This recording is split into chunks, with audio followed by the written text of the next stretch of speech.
사사기 3장 12절에서 30절까지의 말씀입니다. 구약성경 사사기 3장입니다. 3장 12절에서 30절까지의 말씀입니다. 제가 한 절, 여러분이 한 절 교독하고요. 마지막 30절은 한 목소리로 읽도록 하겠습니다. 하나님의 말씀입니다. 이스라엘 자손이 또 여호와의 목전에 악을 행하니라. 이스라엘 자손이 여호와의 목전에 악을 행함으로 여호와께서 모압 왕 에글론을 강성하게 하사 그들을 대적하게 하시매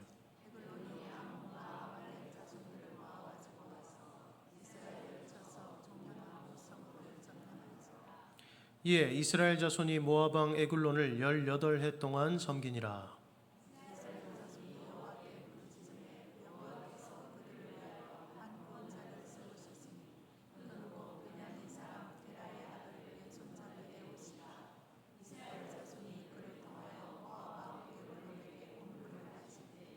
에훗이 길이가 한 규빗 되는 좌우에 날선 칼을 만들어 그의 오른쪽 허벅지 옷 속에 차고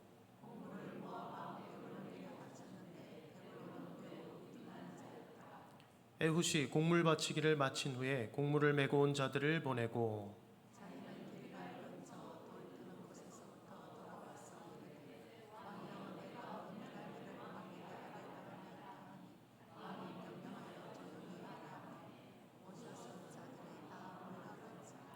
에훗이 그에게로 들어가니 왕은 서늘한 다락방에 홀로 앉아있는 중이라. 에훗이 이르되 내가 하나님의 명령을 받들어 왕에게 아랠 일이 있나이다 하매 왕이 그의 좌석에서 일어나니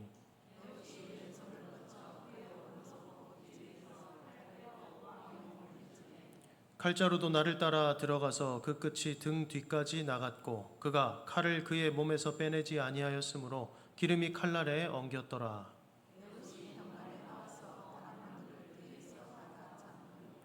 에훗이 나간 후에 왕의 신하들이 들어와서 다락문들이 잠겼음을 보고 이르되 왕이 분명히 서늘한 방에서 그의 발을 가리우신다 하고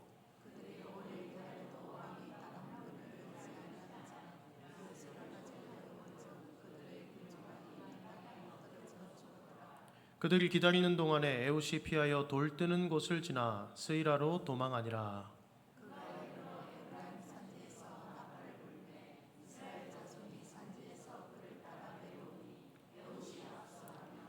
그들에게 이르되 나를 따르라. 여호와께서 너희의 원수들인 모압을 너희 손에 넘겨주셨느니라 하매 무리가 에훗을 따라 내려가 모압 맞은편 요단강 나루를 장악하여 한 사람도 건너지 못하게 하였고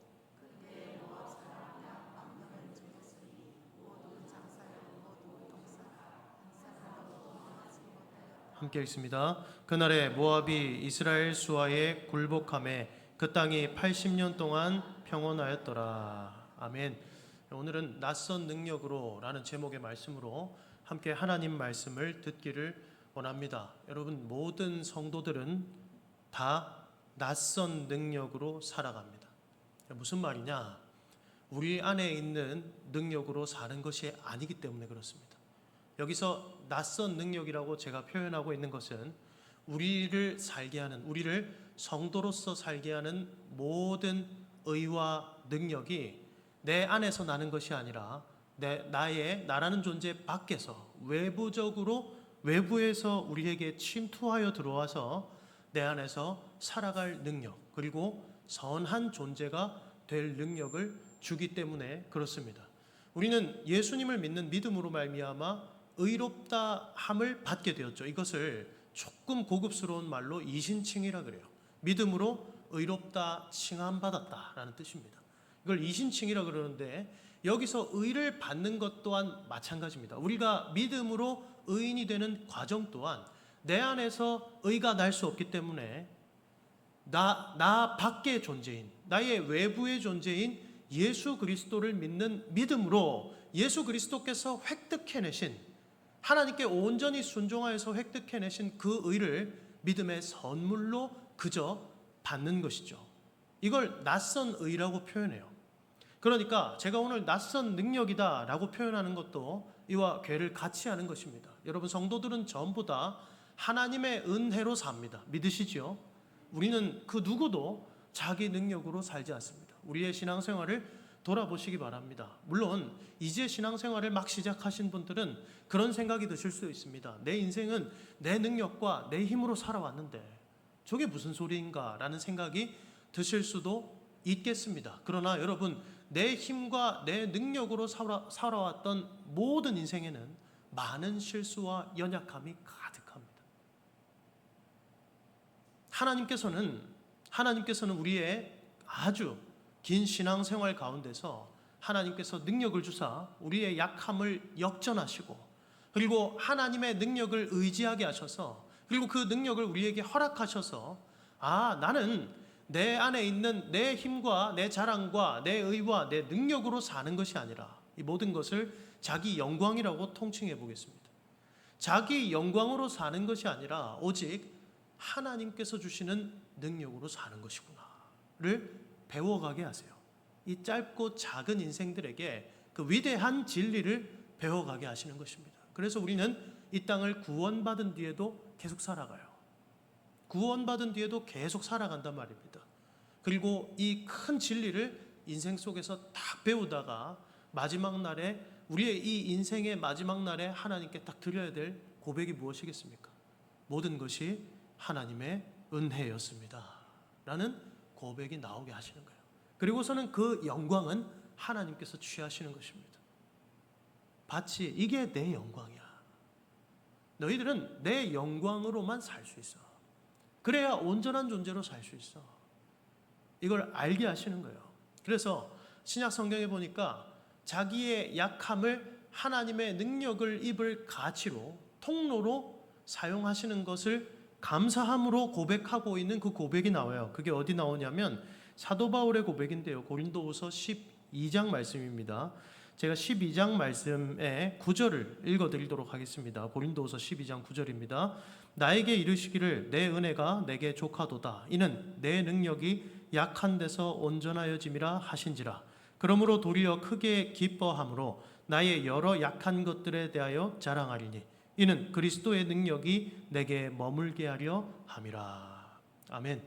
바울이 고백을 왜 하고 있냐면, 바울이 하나님께 3번을 간청합니다. 무엇을 가지고 간청하냐면 자신의 육체에 가시가 있었다라고 얘기해요. 이 가시가 정확히 무엇인지는 알 수 없으나 자기 자신의 힘으로는 도저히 해결할 수가 없는 거예요. 이 육신의 아픔과 연약함이 있었습니다. 바울은 여러 박해들과 어려움 중에도 하나님의 하나님께서 주신 복음 전파의 사명을 감당하고 있는 사람이었죠. 바울을 통해서 죽은 자도 살아났는데 하나님께서 이러한 기도 정도는 들어주실 것만 같습니다. 그러나 하나님의 대답은 이것이었습니다. 내 은혜가 내게 족하니라. 인간적으로는 참 가혹하게 느껴질 수 있는데요, 바울은 거기서 위대한 진리를 발견하고 고백해요. 그게 무엇이냐면 하나님께서 내 삶 가운데 두신 이 가시, 연약함, 결핍, 어려움들은 나로 하여금 하나님의 능력을 더 힘입게 하는 도구입니다 라고 생각하는 것입니다. 그리고는 나는 그렇기 때문에 그리스도 안에서 나의 약함을 자랑할 수 있습니다 라고 고백하고 있습니다. 이 바울의 이 귀한 고백은 어떤 신앙에서 나올 수가 있을까요? 결국은 똑같은 거예요. 자신의 힘으로 이 사역을 감당하는 것 아니요, 자신의 능력으로 우리의 삶을 선한 존재로 살아가는 것 아니요, 오직 하나님께서 우리에게 허락하여 주시는 그 은혜 속에 있는 능력으로 우리가 성도로서 살 수 있기 때문에 바울은 자신의 약함을 자랑할 수 있었던 것입니다. 주 안에서 사랑하는 성도 여러분, 우리 또한 마찬가지죠. 우리는 전부 다 자기 연약함을 들고, 나의 결핍을 들고 하나님께 나옵니다. 어떤 의미로는 한편으로 돌아보면 내가 나를 돌아보았을 때 결핍과 연약함과 약함, 여러 가지 이 어려움들이 발견되지 않았다면 우리는 하나님을 이렇게 의지하지 않았을 수도 있었겠습니다. 그랬을 가능성이 훨씬 높죠. 아니요, 그럴 수 없습니다. 인간은 태생부터 교만하기 때문에 자신의 연약함과 가난함을 발견하지 못하고서는 절대로 하나님을 의존할 수가 없어요. 그런데 여러분 어떻습니까? 우리의 가진 것은 다 다양합니다. 누군가는 이것을 가졌고 누군가는 저것을 가졌습니다. 그러나 여기 모인 여러분들의 공통점은 무엇입니까? 우리의 삶의 정황들은 다 다르고 가진 것도 다 다름에도 불구하고 우리의 공통점은 무엇입니까? 우리의 가난함을 가지고 연약함을 가지고 하나님의 능력을 입기 위하여 이 예배의 자리에 나와 있다는 사실입니다. 그러니 전부 다 약한 사람들이에요. 그리고 전부 다 낯선 능력을 의지하는 사람들입니다. 나의 외부에서 능력 얻기를 요청하며 이 자리에 나오신 것이죠. 사랑하는 성도 여러분, 오늘 하나님의 그 낯선 능력, 내 안의 능력이 아니라 하나님의 능력을 의지하여 이 자리에 나오신 여러분들에게 이 말씀과 예배 이후의 모든 순서를 통하여 하나님께서 은혜와 능력 주시기를 주님의 이름으로 축복합니다. 그리고 오늘 말씀 또한 어떻게 이스라엘 백성들이 어떠한 능력으로 구원을 받는가라는 것을 잘 보여주는 말씀이에요. 이 말씀은 사사 에훗에 대한 이야기입니다. 여러분들이 잘 알고 있어요. 왼손잡이 에훗을 통해서 하나님께서 모압 왕 에글론을 죽이고 모압을 몰아내시고 이스라엘을 구원하셨다라는 이야기입니다. 오늘 이 이야기를 통해서, 에훗의 이야기를 통해서 저와 여러분들이 알아야 할 이 메시지들을, 중요한 메시지를 한 3가지 정도로 정리해서 들어보기를 원합니다. 첫 번째로 저와 여러분이 이 말씀을 통해서 알 수 있는 사실이 있어요. 그것이 무엇이냐면 영광의 자리는 언제든 수치로 변할 수 있다라는 사실입니다. 여러분, 이것은 우리의 신앙생활 중에도 우리를 교만하지 못하게 할 근거가 돼요. 그게 무슨 말이냐면, 여러분 13절에 보면 이렇게 말씀하고 있습니다. 제가 읽어드립니다. 13절입니다. 에글론이 암몬과 아말렉 자손들을 모아 가지고 와서 이스라엘을 쳐서 종려나무 성읍을 점령한지라. 아멘입니다. 오늘 여기서 말씀하고 있는 종려나무 성읍이라는 곳은 여리고를 말해요. 여리고는 이스라엘 백성들이 이전에 여호수아와 함께 가나안 땅에 들어올 때 처음으로 점령했던 성입니다. 그리고 여리고는 이 팔레스타인 지역으로 들어가는, 가나안 땅으로 들어가는 아주 중요한 요충지가 돼요. 교통의 중심지가 돼요. 그러니까 여리고를 뺏겼다라는 것은 상당한 위기에 처해 있다라는 것입니다. 그들이 모압 왕 에글론이 이 요단강을 건너와서 종려나무 성읍이 있는 지역, 여리고가 있는 지역을 탁 점령한 것입니다.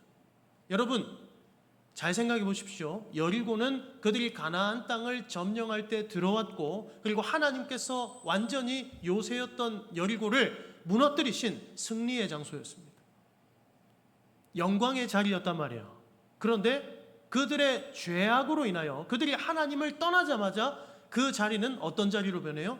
그들을 종노릇하게 만들고 두려워하게 만드는 그들의 약점과 수치가 되는 거예요. 모압 왕 에글론이 여리고 성 하나를 점령했을 뿐이었습니다. 그러나 이스라엘 사람들의 마음은 녹아버렸어요. 오히려 여리고 성 사람들이 하나님께서 이스라엘을 통해서 하셨던 일들을 듣고 그들의 마음이 녹았었는데, 이제는 반대로 그들이 마음이 녹아서 에글론에게 18년 동안 조공을 바치면서 종노릇하고 있는 거예요. 이 모든 원인이 무엇입니까? 그들의 죄악 때문이었습니다. 여러분, 이들은 성도가 아니었습니까? 이들은 교회가 아니었습니까? 이들은 하나님을 모르는 존재들이었습니까? 그렇지 않잖아요. 놀랍게도 이들은 하나님의 약속과 구원의 은혜를 여러 번 경험한 사람들이었습니다. 그리고 이전에 온니엘을 통해서도 하나님께서 이들을 구원하시는 것을 경험했던 사람들이었습니다. 그러나 여러분, 이스라엘이 그러한 일들을 경험하고도 하나님을 떠나고 하나님과의 관계가 흔들리니 그들의 영광의 자리는 수치의 자리로 바뀐단 말이에요. 여러분, 이것을 우리의 신앙에 좀 적용해 보았으면 좋겠습니다. 여러분, 우리가 신앙생활을 오랫동안 해오면서 많은 경험들이 있죠. 하나님께서 나에게 이러한 경험들을 하게 하셨고, 그래서 내가 참 간증할 만하고 자랑할 만하고 이러한 신앙의 고백들이 많이 있지 않습니까? 그러나 지금 나와의 하나님과의 관계가 흔들린다면, 내가 지금 하나님을 바라보지 못하고 있다면, 지금 내 안에 헛된 우상들이 가득하다면, 여러분, 그 모든 자랑이었던 것들은 다 수치로 변해요. 자랑이었던, 하나님 앞에 자랑이 될 만한, 너무나도 감사의 고백이 될 만한 나와 나라는 존재와 내 삶은 순식간에 무너져서 마귀의 종노릇하는 존재로 바뀐다니까요. 교리적으로는 우리의 구원이 끊어질 수 없습니다. 바뀔 수 없습니다. 그러나 여러분 잘 기억하십시오. 하나님을 떠나서 계속해서 죄를 짓고 있는 존재를 또한 성도라고 할 수 없어요.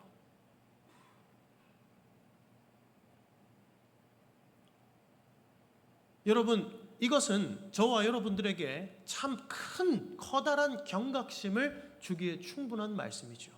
그들의 승리의 자리였습니다.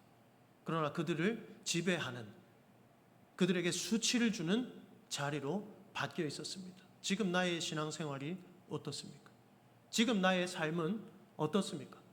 우리에게 있는 모든 삶은 하나님께서 허락하신 은혜의 자리가 아니었습니까? 그러나 하나님께서 허락하신 이 삶 속에서 우리는 하나님이 기뻐하시는 삶을 살고 있나요? 아니면 하나님 보시기에 여호와의 목전에 악을 행하며 하는 그 죄인의 삶을 다시 살아가고 있나요? 하나님께서는 죄를 기뻐하시지 아니하시는 분이시죠. 여러분, 아무리 신앙에 좋은 경험들이 많다 할지라도 나의 신앙의 경험으로 내가 구원받은 것 아니요, 오직 예수님을 믿는 믿음으로 구원받은 줄 믿으시기 바랍니다. 그렇기 때문에 나의 신앙의 커다란 경험들이 나를 보장해 주지 않는다는 걸 말하는 거예요. 오직 지금 현재 지금 예수님을 사랑하고 믿는 그 믿음만이 나의 신분을 확정한단 말입니다. 이스라엘 사람들은 자신들은 선민이라고 생각해요. 자신들은 아주 특별한 선민이라고 생각하고 이방 민족들과는 다른 존재라고 생각합니다. 그러나 여러분, 그들의 자격이 그들의 하나님의 은혜가 아니라 그들의 스스로에 의해서 나왔다라고 생각하는 순간 그들은 곧바로 타락해요.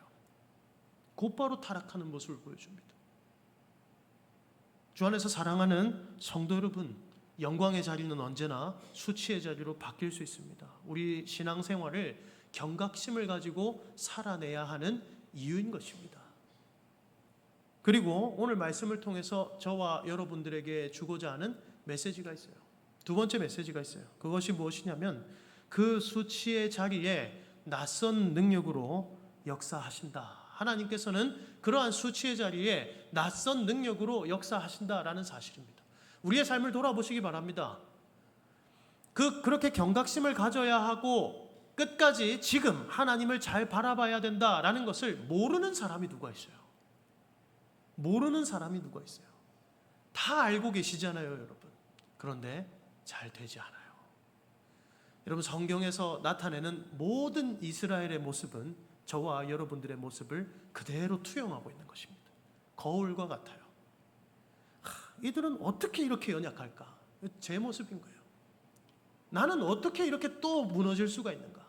하나님의 그 큰 능력과 은혜를 경험하고서 어떻게 이렇게 쉽게 넘어질 수 있는가? 무너져 내릴 수가 있는가? 어떻게 다시 수치의 자리로 쉽게 돌아갈 수가 있는가? 나의 죄와 연약함은 또 그렇게 반복될 수가 있는가? 그런데 우리가 그런 거예요. 이스라엘과 같이 말입니다. 그래서 낯선 능력이 필요한 것입니다. 하나님께서 수치 가운데 있던 그들에게 한 사사를 세우세요. 베냐민 자손, 베냐민 지파의 게라의 아들 왼손잡이 에훗이다라고 설명하고 있습니다. 여러분, 베냐민이라는 이름의 뜻이 오른손의 아들이라는 뜻이에요. 베냐민이라는 뜻 자체가 오른손의 아들이라는 뜻이에요. 그리고 이들에게 오른손이란 인간의 강함, 능력을 상징합니다. 야곱이 베냐민을 얼마나 소중하게 여겼는지 아시겠죠? 그런데 아이러니합니다. 오른손의 아들을 의미하는 지파에 왼손잡이 에훗이 나타납니다. 그리고 여기서 왼손잡이는 히브리어로 보면 오른손이 제한되었다 라는 뜻을 가집니다. 쉽게 얘기해서 오른손에 핸디캡, 장애가 있는 거예요. 오른손을 제대로 쓸 수 없는 사람인 거예요. 그러니까 오른손의 아들 지파에서 오른손을 쓸 수 없는 자가 나옵니다. 그러니 누가 에훗에게 기대를 합니까? 누가 에훗에게 기대를 하겠어요? 그는 왼손밖에 쓸 수 없어서 왼손잡이라고 표현하는 거예요. 무슨 말인지 아시겠죠? 그러한 에훗을 하나님께서는 사사로 세우십니다. 그들의 연약함을 하나님께서 강함으로 바꾸시는 장면인 거예요. 오히려 에훗의 연약함은 모압 왕 에글론이 그에게 방심하게 만들어요. 그는 오른쪽 허벅지에, 왼손잡이기 때문에 반대에 있는 오른쪽 허벅지에 검을 찹니다. 한 규빗은 이 손끝에서 팔꿈치 정도 돼요, 보통. 이만한 검을 여기다 찼단 말이에요. 그런데 보통 사람들은 어디다가 차겠어요? 왼쪽 허벅지에 차는 거예요. 대부분이 오른손잡이니까요. 그러니까 검문을 하는데 여기 아무것도 없으니까 그냥 들여보내주는 것입니다. 그리고는 에훗이 그 검을 에글론의 배에다가 찔러 넣어서 승리하게 되지요. 사랑하는 성도 여러분, 오늘 이 말씀을 통해서 저와 여러분들에게 주시고자 하는 하나님의 확고한 메시지가 있는 거예요. 하나님께서는 이들을 구원할 구원자로 아주 강한 자를 택하셔야 될 것만 같습니다. 이들의 강함을 통해서 역사하셔야 될 것만 같습니다. 그러나 하나님께서는 일부러 그렇게 역사하지 않으세요. 인간의 강함과 능력을 상징하는 오른손의 지파에서 오른손을 쓸 수 없는 자, 가장 연약한 자를 택하사 그의 연약함으로 승리하게 하십니다. 그리고 에글론이 죽은 뒤에 에훗이 도망 나와서 이스라엘 자손에게 나팔을 불며 싸우러 가자. 하나님께서 우리에게 이들을 넘겨주셨다라고 얘기하죠. 그리고는 요단강 앞에서 10,000명을 죽입니다. 한 사람도 건너가지 못하도록 죽여요. 대승을 거두죠. 18년 동안 이길 수 없었습니다. 그들이 질에 겁을 먹고 있었고 그들이 할 수 없는 것이었습니다. 그러나 하나님은 이스라엘 중에 가장 형편없고 낮은 자, 오른손의 아들인 그 지파에서 오른손도 쓸 수 없어서 인간의 강한 능력을 전혀 사용할 수 없는 자, 기대할 수 없는 자를 통해서 그들을 구원하신다라는 사실입니다. 사랑하는 성도 여러분, 우리를 구원하는 구원의 능력도 이렇게 왔어요. 바로 예수 그리스도께서 왼손잡이 에훗과 같이 낮고 천하고 연약한 모습으로, 그분은 연한 순과 같다, 도살장에 끌려가는 어린 양과 같다라고 성경은 표현합니다. 사람이 흠모할 만한 것이 하나도 없다라고 설명해요. 그게 왼손잡이에 오른손을 쓸 수 없는 자의 모습이에요. 세상을 구원할 구원자로 하나님께서는 오른손에 강력한 힘을 가진 구원자를 보내셔야만 할 것 같습니다. 그러나 하나님께서 우리에게 주신 구원자는 에훗보다 더 초라한 모습이에요. 그는 그저 목수의 아들이셨고 왕이셨으나 태어날 때부터 날 자리가 없어서 말 구유에서 나셔야 됐습니다.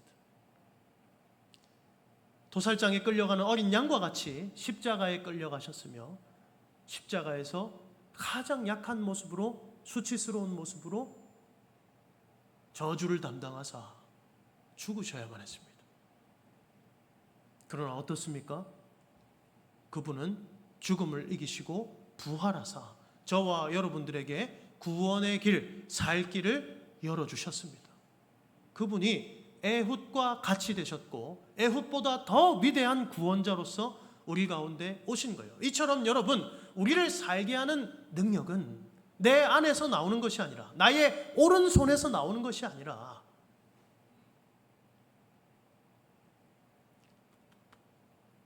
나는 나를 구원할 힘이 단 하나도 존재하지 않고 내 밖에 있는 낯선 능력으로부터 우리를 구원할 능력이 임하는 것입니다. 저와 여러분들을 누가 성도 되게 했습니까? 저와 여러분들을 누가 하나님의 자녀 된 권세를 허락하셨습니까? 오직 예수 그리스도밖에 없는 줄 믿으시기 바랍니다. 내 안에서 난 것이 아니잖아요. 그래서 다행이면서도 그래서 경각심을 가지며 신앙생활할 수 있는 것입니다. 그리고 우리를 성도로서 이 땅을 살아가게 할 능력 또한 마찬가지예요. 이거는 구원의 능력에만 국한되는 것이 아닙니다. 인간의 지혜로 생각해보면 하나님께서 내 오른손에 쥔 많은 능력들을 사용하셔서 뭔가 일을 하셔야 될 것 같은데, 하나님은 나를 세워가실 때도, 내 가정을 세워가실 때도, 이 교회를 세워가실 때도 알고 보니 나의 약함을 통해서, 나의 약함을 채워가시는 방법을 통해서 일하시는 모습을 볼 수 있습니다. 그리고는 나를 겸손하게 하셨을 때, 그때 내 오른손에 주신 많은 능력들도 하나님을 위해서 쓰게 하시는 거예요. 우리에게 주신 은사들과 능력들이, 재능들이 아무 쓸모없다는 것을 얘기하는 것이 아닙니다. 하나님 앞에 먼저 연약함을 깨닫고 하나님을 의존하게 하시고 능력을 받아서 그분의 능력을 통해서 쓰여질 때, 나라는 존재가 그분의 능력 안에 있을 때만 내 오른손에 쥐고 있는 나의 능력 또한 선하게 쓰여질 수 있는 것입니다. 알고 보니 여러분, 이 교회를 세워나갈 때도 하나님은 우리를 사용하실 때에 나의 연약함을 보게 하세요. 여러분 어떠세요? 성도들과 함께 전도회에서, 구역에서 교제하고 또 누군가를 섬기고 사랑하다 보면 나의 자랑거리가 많이 드러납니까? 나의 수치와 연약함이 많이 드러납니까? 하나님께서 교회를 섬기라고 주신, 이 교회를 세워나가라고 주신 이 직분들을 받았을 때, 이 직분을 수행함에 있어서 수행하면 수행할수록 내 자랑이 많이 드러나요? 아니면 나의 연약함과 수치가 많이 드러나요? 나의 연약함과 수치가 너무 드러나지 않습니까, 여러분? 이것은 저 또한 마찬가지입니다. 아무것도 모르니 신학을 한다 그랬지, 와서 이 목회 사역을 배워나가고 계속 설교 사역을 하고 목회자로서 살아가면서 보니, 사역자로서 살아가면서 보니 제 능력으로 할 수 없는 것 투성입니다. 제 능력으로 할 수 없는 것 투성인 거예요. 그런데 놀라운 사실은 무엇인지 아십니까? 제 능력으로 할 수 없다는 것을 너무 많이 깨닫게 하셨고, 저의 연약함과 가난함을 보게 하심으로써, 저의 약함을 보게 하심으로써 하나님은 어릴 때부터 하나님을 의존할 수밖에 없는 존재로 저를 만드셨더라라는 사실입니다. 저의 육신의 부모님에게서 받은 저의 정체성은, 너는 운동신경도 없고 일머리도 없고 몸도 태생적으로 약하고, 이 몸이 도대체 뭐가 약하다는지 모르겠는데 약해요. 어릴 때는 훨씬 말랐었어요. 말주변도 없고 공부머리도 없고, 이게 저의 육신의 부모님에게서 받은 정체성이에요. 초등학교에 저의 일기를 보면, 저는 중학교 1학년 때까지 일기를 써야 했습니다. 아버지 때문에 강제로. 그 일기를 보면 어떤 내용들이 있냐면, 나는 왜 이렇게 태어났을까? 나는 왜 이렇게 태어났을까? 그러니까 여러분, 하나님 없으면 소망이 없는 인생이었던 거예요. 지금 어떻습니까, 여러분? 제가 잘한다는 것이 아니라 누가 저한테 와서 말을 못한다고 하겠어요? 누가 저한테 와서 운동신경이 없다고 그러겠어요? 제가 나름 축구 좀 합니다, 여러분. 자랑하는 것이 아니라. 운동 못한다는 소리를 들어본 적이 없어요. 일 못한다는, 현장에 가서도 일 못한다는 소리를 들어본 적이 없어요. 그런데 여러분, 오히려 하나님께서 주신 은혜 안에서 그러한 것들이 선하게 쓰일 수 있게 된 것입니다. 오히려 하나님께서는 저의 인생 중에 저의 연약함을 계속해서 알게 하사 가장 중요한 인생의 진리인 나의 약함을 두고 하나님을 의존하게 하셨던 거예요. 그런데 저는 너무나도 저의 연약함이 크게 느껴지는 게 무엇인지 아십니까? 저의 연약함을 보는 게 그렇게 싫어요. 아프지 않으세요? 말씀을 듣고 나의 연약함이 하나님 앞에 드러날 때마다 아프지 않으십니까, 여러분? 저는 너무나도 아픈 것 같습니다. 하나님은 왜 이렇게 나의 신앙생활 중에 나의 자존감을 좀 막 세워주시면 좋을 것 같은데 나의 연약함을 자꾸 깨닫게 하시는가? 참 아픈 것 같습니다. 그러나 이 모든 것은 하나님의 은혜 안에서 저와 여러분들로 하여금 하나님의 그 낯선 능력을 의존하게 하는 도구가 됨을 믿으시기 바랍니다. 그리고는 그 나에게 임한 하나님의 그 낯선 능력은 저와 여러분들의 약함과 수치를 강함과 영광으로 변화시키는 줄 믿으시기 바랍니다. 그러니 우리가 하나님 앞에서 취해야 될 태도는, 신앙의 태도는 그저 하나님의 능력을 의존하는 자리에 있는 것입니다.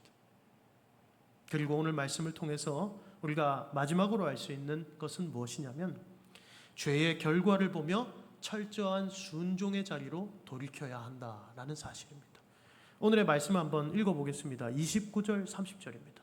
29절 30절인데요, 저와 함께 한 목소리로 읽도록 하겠습니다. 시작. 그때에 모압 사람 약 10,000명을 죽였으니 모두 장사요 모두 용사라. 한 사람도 도망하지 못하였더라. 그날에 모압이 이스라엘 수하에 굴복하매 그 땅이 80년 동안 평온하였더라. 아멘. 하나님께서는 모압 사람 10,000명이 죽는 것을 이스라엘의 눈으로 목도하게 하세요. 그런데 모압 사람에 대해서 성경은 뭐라고 표현하고 있냐면, 모두 장사요 모두 용사라. 모두 오른손의 능력이 가득한 사람들이에요. 여러분, 인간이 타락할 때 어떠한 타락의 모습을, 이미지를 어떻게 성경은 그리고 있냐면, 창세기 6장을 보면 하나님의 아들들이 사람의 딸들의 아름다움에 취해서 그들과 통혼하고 섞였을 때 자녀들이 낳았는데, 그 모습이 그들이 다 용사고 장사고 세상에 유명한 자요 왕들이다라고 표현합니다. 세상의 힘을 막 추구하는 자들이 되어 있는 거예요. 이게 인간의 타락의 모습이에요. 하나님을 떠난 인간의 모습이 딱 이 모습이라니까요. 모두 장사요 모두 용사요. 이스라엘은 그것이 부러웠을 수 있습니다. 그리고 나를 더한 장사, 더한 용사로 만들어 주시기를 기대했을 수도 있습니다. 내 오른손에 하나님이 더 많은 것 주셔서 좀 이기게 하시면 안 되는가? 왜 하나님은 내 손은 텅텅 비워 놓으시고는 싸우게 하시는가? 라고 생각할 수도 있습니다. 그러나 여러분, 자기 손에 많은 것들을 쥐고 하나님을 의지하지 않았던 자들의 말로는 이런 것입니다. 모두 죽었더라. 모두 죽어요. 심판이에요. 그것을 통해서 하나님께서는 죄의 결과를 저와 여러분들에게 목도하게 하시는 거예요. 이 세상을 보면서 죄의 결과를 목도하게 하시는 거예요. 그리고서는 저와 여러분들에게 다시 한번 경각심을 주십니다. 내가 너희에게 이 죄를 이길, 죄와 싸울 수 있는 능력을 계속해서 허락할 테니까, 계속해서 공급할 테니까 너희들은 일어나서 죄와 싸워라.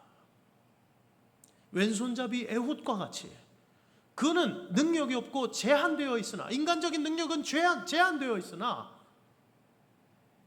그를 지배하고 있는, 종노릇하게 하고 있는 모압왕 에글론과 그가 대적하며 싸웠듯이 우리도 사단의 권세와 마땅히 싸워야 하는 것입니다.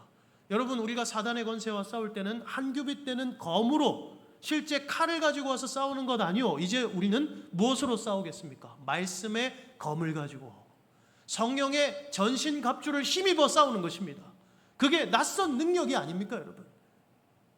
다윗이 사울이 주는 갑주를 다 불편해서 집어 던져버리고 어떤 갑주를 입어요? 나는 내가 모욕하는 하나님의 이름으로 내가 나아가노라. 할렐루야. 그게 자신의 전신갑주 아닙니까?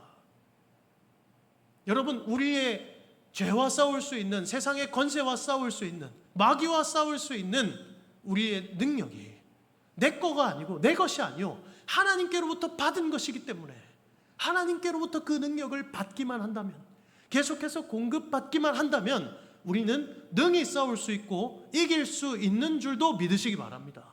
할 수가 있어요. 그리고 하나님께서는 이것을 보시면서, 이것을 말씀해 주시면서 저와 여러분들에게 다시 한 번 더 도전하고 계시는 것입니다. 일어나라, 싸워라. 너희들을 좌절하게 하고 낙심하게 하는 죄와 너희들의 연약함에서, 가시의 자리에서 일어나서 회개하고 돌이키고 나에게 와라. 내가 이기게 하겠다. 그리고는 그 땅이 80년 동안 평온하였다라고 얘기합니다. 여러분, 이전에 사사였던 온니엘을 통해서 주신 평안의 시간은 40년이었습니다. 온니엘은 갈렙과 함께 가나안 땅을 차지할 때부터, 전쟁을 할 때부터 믿음의 모습을 보여줬던 사람이었습니다. 에훗은 어떻습니까? 그렇지 않아요. 인간적으로 보기에 기대할 게 없고 너무나도 연약하고 작은 자였습니다. 오른손을 쓸 수 없는 사람, 사람의 어떤 기대도 받을 수 없는 사람, 그러나 하나님께서는 그 사람을 통해서 온니엘을 통해서 주신 평안의 시간보다 더 긴 평안을 80년의 평안을 허락하셨다라는 사실입니다. 저와 여러분들에게 예수 그리스도를 통해서 얼마간의 평안이 허락되었습니까? 바로 영원한 평안이 허락된 줄을 믿으시기 바랍니다. 저와 여러분들에게는 영원한 샬롬이 있습니다. 영원히 샬롬이에요. 영원히 평강이 있습니다. 그리스도께서 죽음을 이기시고 우리에게 오셔서 평강이 너희에게 있을지어다 라고 말씀해 주셨기 때문입니다. 그러니 사랑하는 성도 여러분, 다시 하나님을 바라보십시오. 그 낙심의 자리에서, 좌절의 자리에서 또 하나님 바라보시고, 또 넘어져 괜찮습니다, 또 하나님 바라보시고 다시 일어서십시오. 그리고 돌이키셔서 다시 싸우십시오. 할 수 있습니다. 왜 못합니까? 하나님께서 능력을 주시기에 할 수 있는 줄을 믿으시기 바랍니다. 오늘 하루도, 그리고 남은 한 주도 우리의 삶을 내 능력이 아니라, 내 능력은 비우더라도 하나님께서 주시는 낯선 능력으로 내 삶을 풍성하게 채워나가는 저와 여러분 되시기를 주님의 이름으로 축복합니다. 함께 찬송하겠습니다. 찬송가 310장입니다.